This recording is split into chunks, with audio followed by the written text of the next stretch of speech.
Hello everyone and welcome back to another video. In today's video I'm going to show you how to change payments method in Amazon Music. So actually guys, at first you will need to open the Amazon or the music.amazon.com website on your browser and then just sign in with your account. And now you will need to go and click on the profile picture that's located at the top right corner of the website, and after that you will need to go with your Amazon Music settings.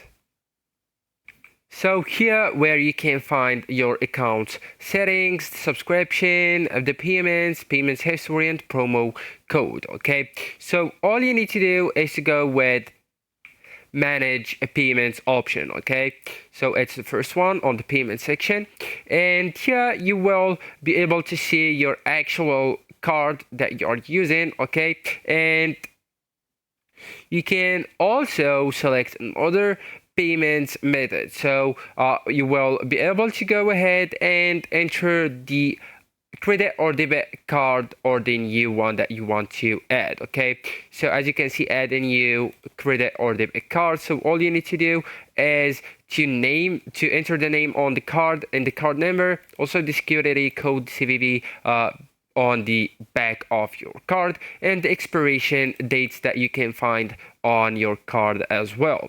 And then just go with add your card, then continue. Okay, so actually guys, that's it. This is the end of the video. Thank you so much for watching, and goodbye.